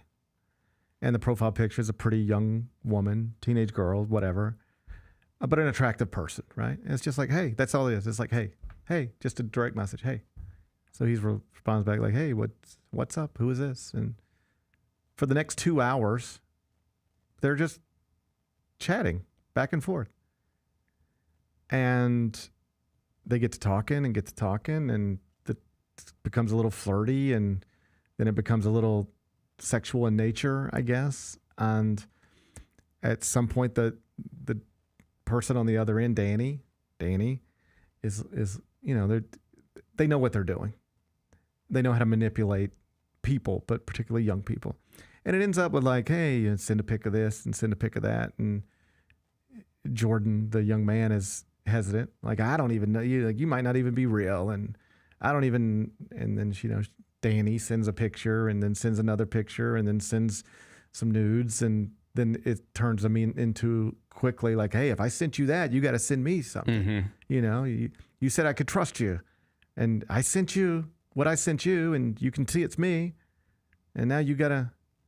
And so he walks into his bathroom. It's just a normal night. His parents are downstairs, and he stands in front of the mirror and pulls his pants down and takes a picture. Yeah. All right, sends it. Almost immediately, it flips to, I need money, or I'm sending this to everybody you know. They had already went in, got all of his followers, got all of the people he followed. They were able to identify who his girlfriend is, all that. They send him like, if you don't send us $1,000 in the next 20 minutes, I'm sending this picture to your girlfriend. She'll know how I got it. It's because you sent it to me. She'll know that you were sending nudes to random girls on Instagram. Need $1,000 right now. Oh, and we'll also send this to your football coach. We know that this person is your mom. We're going to send this to your mom. And he's panicking. Oh no, please don't ruin my life. Like, no, we need the money now. He gets very aggressive very quickly. He's like, I don't have $1,000. How much do you have? He's like, not 1,000. Send us what you got. He sends them $300 on Venmo, whatever, Cash App. They say, that's not enough. We need more, or we're sending this to your girlfriend right now. No, I got $55 left. That's all I've got. Send it. He sends them the $55. Sends them a screen grab of like his Cash App. It's $0 now. He has sent them everything he has. Not enough. We need more money. you send it now. I don't have any way to get money. It's the middle of the night. I don't have any more money. I don't have any way to get money. I am a high school student. I don't have anything. Send it now, or we're sending this to your girlfriend. We're sending this to... He said, it flips like this. Jordan starts responding. You know what he says? It's over.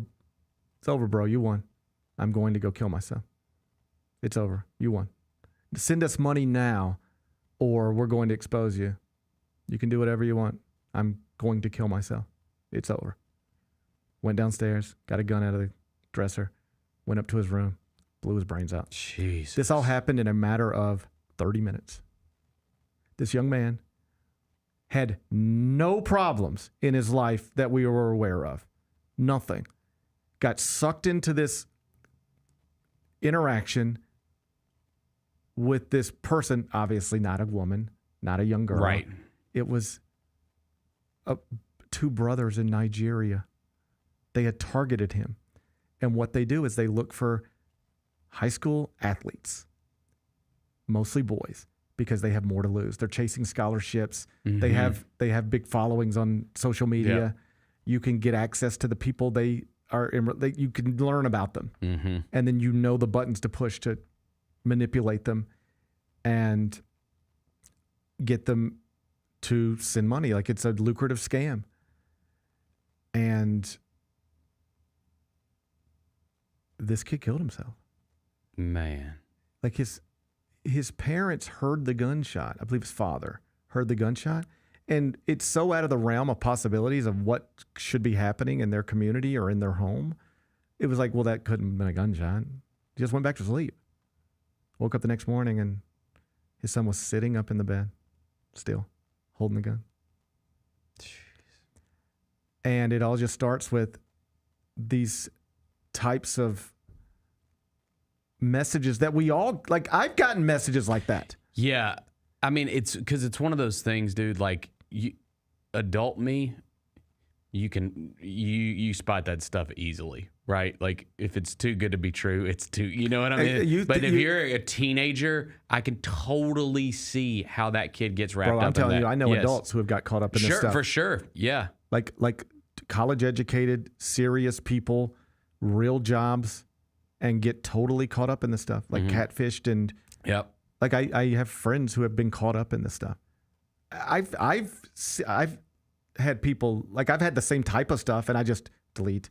Because, like, right. No, like, I'm 48 years old. Or don't even respond, right? Nobody's trying to talk to me on the internet. Right. All right? And if they are, it's a scam. But that is, like, genuinely a lesson we should all have with our children. I completely agree. If somebody reaches out to you, be skeptical that it's legitimate, and do not send any pictures, any videos, because the second you do, it ain't some sweet little girl or some cute little boy that you're talking to. It's possibly two brothers in Nigeria who are just targeting and attacking people exactly like you. And they won't get all of you, because there's, like, professionals who study this stuff, and they say, if this happens to you, just don't even acknowledge it, and they'll just move on. They're not going to keep saying, hey, hey, hey, over and over again. They'll just move on eventually to somebody else. But once you start engaging, it never stops. Mm-hmm. And if you ever send the picture, you're dead. Yep. Unless you decide, I don't care, send the picture if I want to. But this was a young man, he was embarrassed. And he had a girlfriend. Yeah. So anyway, and at that age, anything, like, you think the world's coming to an end. There is nothing, with few exceptions, like, this is another lesson for children too. I lived through this, and it's something I've tried to talk to my children about. Like, there's nothing outside of, like, real life stuff, but just normal teenage stuff.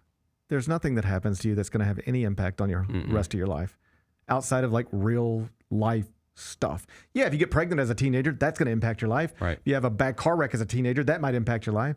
But I used to date so-and-so, and then we broke up. I got caught cheating, and then what? Like, none of this stuff in high school is going to have any impact on your life.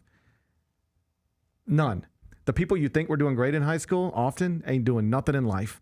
And the people who were doing nothing in high school are doing everything in life. And it doesn't matter. I can't stress that enough. Right. But to your point, when you're 17, it's the only thing that matters. Mm-hmm. It matters immensely. And so it's not hard for me to imagine how this young boy, could think his life is over. Because if this picture gets sent to my girlfriend, she's going to leave me. Then it's going to be all over school. Then I'm going to be embarrassed. I can understand how a young person would get to a point where you think my life's over, so I might as well end it. But it's just not. It's just not. It's not that big of a deal. And yet in that moment, he didn't know how to handle it any other way than he did. So the parents are obviously shocked. There's no sign that sometimes someone takes their own life. There's signs. Like you could, there's nothing here. So they're like, what did we miss? What did we not see? And then the girlfriend, when she woke up the next morning, she had already been told he had taken his own life, and she was shocked, like, what? Were y'all in a fight? No, we weren't in a fight. Because people are just looking for answers. Did you break up with him? Did you cheat on him? Was there a fight or any? No, everything's fine. Then why did he do this? Don't know. Then the girlfriend got on Instagram, and she had a direct message from Danny. Mm-hmm. Your boyfriend sent me this picture. I've been having a relationship with him. And the girlfriend then said, this is what happened, and was able to piece it together. And that is what launched an investigation into it. If not for the perpetrators actually sending this picture to the girlfriend, she and this young man's parents would have probably spent the rest of their lives wondering, why did he take his own life? We can't not make sense of this. But because the perpetrators sent the picture, they were able to reasonably assume it was some sort of blackmail thing. Right. They get authorities involved, and they went and traced it. Yeah, it's two brothers in Nigeria, and they're facing real, I don't know if it's technically a murder charge, but they're facing real charges. And the explanation from authorities is, we have to take a stand here and make it clear to criminals in other countries. Because what these brothers will tell authorities, you know what they said? We just thought it was a harmless scam. We were trying to make money. No, you ended somebody's life. This person was living a happy life, and you, in a matter of 30 minutes, compelled them to put a bullet in their head. You're going to pay a price for that. So they're trying to make an example out of these brothers to show the rest of the world, like, if you do this, that's fine. But if we catch you because somebody harmed themselves, you will be charged accordingly. And I imagine that was sort of the point of Wetzel's column as well. Mm-hmm. Like, how did Wetzel even get turned on to this? He lives in Michigan, and the young boy is from Michigan, so that's probably the connection. But I bet you authorities, the family, they want this out to let people know, like, this is happening. And that's the scariest thing. Like, I sent this, my wife's out of town, but I sent it to her late last night, and I sent it to Aiden late last night, and Aiden's girlfriend late last night. I was just like, you guys know more about this than I do, but and there's maybe nothing in here that you're not aware of, but that is terrifying to me, that a young person can be living a completely normal life, happy, doing well in school, doing well in life. Everything seems perfect. And in a matter of 30 minutes, he was convinced to blow his brains out in his room because he thought his life was over based on one bad decision he made while messaging somebody on Instagram. Like, that's scary. Because if that could happen to that kid, that could happen to any of our kids. If that could happen to that kid, it could happen to any of our kids. So just be careful. I don't want to sound like the old man talking about be careful on the internet, but these parents will never get over this. Right. They were just watching a movie downstairs. They just thought it's no different than what I do. Last night I was getting ready for work, watching TV. Oliver was in his room playing on his computer. It's the same setup. Yeah. It's the same setup. So just... If it's too good to be true, it is. If it sounds too good to be true, it is. Yeah. That's what you got to instill in your kids. That's right. Yep. That's right. It's okay to just hit delete. Mm-hmm. It's okay to hit block. You don't need to be talking to everybody who's trying to talk to you, because odds are they're not trying to talk to you for legitimate reasons. You might be the target of a scam that could go horribly wrong. Like I tweeted last night after I read it, this will be the most important read any parent has this week. So if you're a parent, you can find it. It's on my Twitter feed, on Dan Wetzel's Twitter feed, also over at ESPN.com. Be back with GP's Carryout.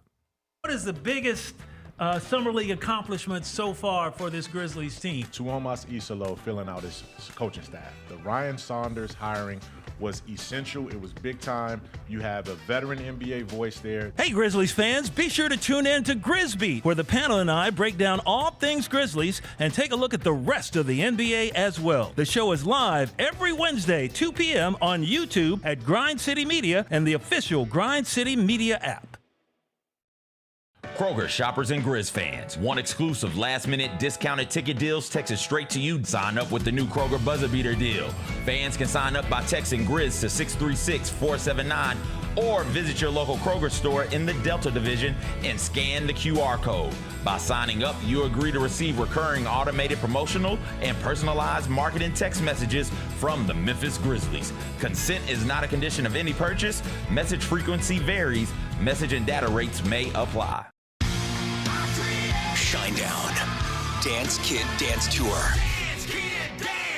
Live in Memphis. FedEx Forum, Saturday, August 30th. With special guests, Bush and Morgan Wade. Get tickets now at LiveNation.com. Shinedown, live in concert. For more, visit Shinedown.com. Let's check the over-under totals. Alabama, Georgia, and Texas all at 9.5. LSU, Ole Miss, Tennessee at 8.5. I love Ole Miss over the 8.5. I think Ole Miss can win 9. But Ole Miss, they're gonna, Ole Miss, they're gonna lose to Arkansas week But they 3. could go 9-3. Like Ole Miss winning 10 games They always is pull always some like crap like that. Ole Miss winning 10 can seem a bit of a stretch, but they can win 9. They're gonna lose at Kentucky week 2. The Odds Couple, live at 2 p.m. on YouTube at Grind City Media and the official Grind City Media app. You get to the main event, and you hear the crowd. There's some rumblings in the crowd. Here we go. They say, "We want truth." I love how John Cena said when they were chanting, "We want truth." You can't handle the truth. There you go. I loved it. He takes me off, boom. Takes the mask off, boom. And it's our freaking truth. God, man, he cost John Cena the match. Tune in to Grind City Wrestling weekly on the Grind City Media app and on the Grind City Media YouTube channel.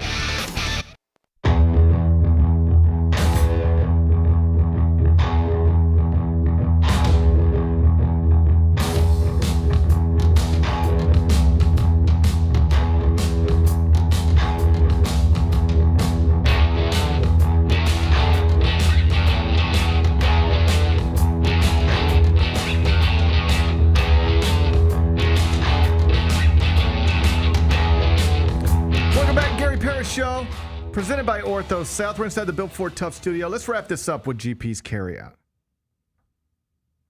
It's time for GP's Carryout. One final segment filled with stuff to take with you. It's not everything you need to know, but it's most of it. What did we miss today? Well, let me put a button on this story I was telling you about Jordan DeMay, the young man from Michigan who took his own life after being the target of a sextortion scam. As the chat correctly pointed out, the 2 of the 3 young people who were involved in this, the brothers from Nigeria that I've mentioned, have been sentenced. So charged, convicted, and sentenced to 210 months in prison, followed by 5 years of supervised release. And it was the result of a sextortion scheme that took the life of Jordan DeMay, but also targeted more than 100 other people. So it's the same thing that we all have to deal with on some level. People reach out to you, they want to see if you're interested in this or interested in that. And they know before they even make the phone call, 99 out of 100 people are going to say no, hang up on them, cuss them and hang up. But there's always somebody. And so you just cast a wide net and you rope in whoever you can rope in. And this one obviously ended in tragedy. And like I told you, authorities wanted to make an example out of these brothers. And so they charged him, extradited him to America, and convicted him and sentenced him to 210 months in prison. So, yeah, Just an ugly story. An ugly story, but one that unfortunately all of us are susceptible to. This is about children, but adults get scammed. Oh, yeah. Every day with Instagram messages, Facebook messages, Twitter messages, text messages, emails. Like the scamming industry is a big one. And man, it is, yeah. Got to be careful out there. What's today's biggest game? I'm taking you to Gainbridge Fieldhouse, downtown Indianapolis. 6:30 right. tip. It's the Dallas Wings and the Indiana Fever. Go ahead, ask me. Is Caitlin playing? She's not. She's not. What about Paige? She was. I believe Paige is playing. Okay. Let's. It doesn't matter. Jeez, it's a big number. How did we do last night? What was You won. Valkyries came through for you. Thought so. Man, the Suns stink. The Wings aren't much better. Huh. Let's go. That's a big number, bro. It appears that Paige Beckers will be playing tonight.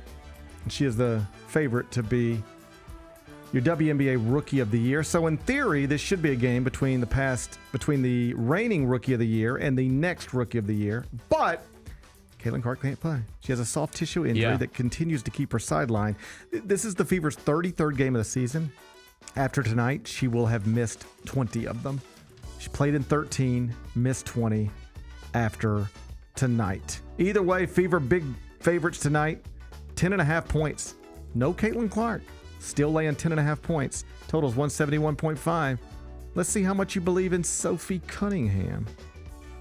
See how much you believe in Aaliyah Boston. I do like both of those players. The Fever are a good team. That being said, put them on your back page. Put them on your back page. Let's go ahead and lock up this Rookie of the Year. I think it's already locked up, but let's just show them why it's locked up. Okay? I don't know that it's locked up. I think you're being a little presumptive here. I don't know that it's locked up, but she's the favorite. Put them on your back. Let's lock up this Rookie of the Year tonight. Bennett said he's going with Paige Beckers and the Dallas Wings tonight, plus 10.5 in Indianapolis. Tip-off is at 6:30. You can watch it on ESPN. I feel sick for CBS in primetime had the Fever on Saturday night. Now ESPN in primetime got the Fever. It's like Saturday night, it was supposed to be, I think, Fever Sky, Caitlin Angel. Neither play. Tonight, it's supposed to be Fever Wings, Caitlin Page. Caitlin can't play. Right. These networks are this is what we were talking about earlier with NBA scheduling. Like when you put these games in these slots, you're assuming Caitlin Clark's going to be available, and she's just not. And I don't know that it's a ratings killer, but it certainly doesn't help. Paige Beckers tonight, plus 10.5. Wings against the Fever, 6:30 ESPN. What are we watching on TV? Alien Earth, I guess. Yeah, man. Bennett said Alien Earth. That's what I'm watching. Bennett said we're going to watch Alien Earth. Mm-hmm. I don't know if it's on the same, Can I watch Alien Earth without watching all that other nonsense you were talking you've about? Seen the original Alien movie. Yeah, but a long time ago. And you've seen Aliens, the second one that James Cameron did. That's when there's a lot of them. Yeah. In the first Alien movie, there's just the one. What about Sigourney and Weaver? Remember the alien? It pops out the dude's chest. What about Sigourney Weaver? What's she up She's to? in both of those. She will not be a part of this. Although I wouldn't be surprised if we get some kind of cameo at some point. I believe it's I think I saw that the timeline is somewhere around the second movie, Aliens. Which is one of my favorite movies of all time. How old do you think Sigourney Weaver is right now? 61. Is she 61 years old? 75. Damn, I'm getting old. Buddy. I'm getting old, man. Buddy. Yeah. Oh, man. Sigourney Weaver's 75 years old. She looks great. She was in something I saw not that long ago. She's always looked great. Yeah. She's just been great looking her whole life. Ellen Ripley. I don't know if she'll be in it, though. Well, we'll find out together. Yep. All right. I'll be watching. Alien Earth, Season 1, Episode 1. Bennett says it's going to be great. It's tonight on Hulu. What's the best thing we've read? I thought Jeff Calkins had a really nice column on Fred Smith's memorial service that happened yesterday at FedEx Forum. It was going on while we were here yesterday, and I saw Richard Speed, his son, and DailyMemphian.com sort of detailing. There was all these different people. I think really this says something about Fred Smith. There were all these different people who were just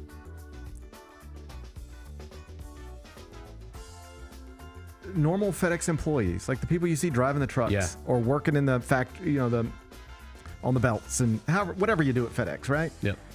Like not necessarily the executives, just like your normal FedEx workers. The people that put on like a purple shirt every day and go to work.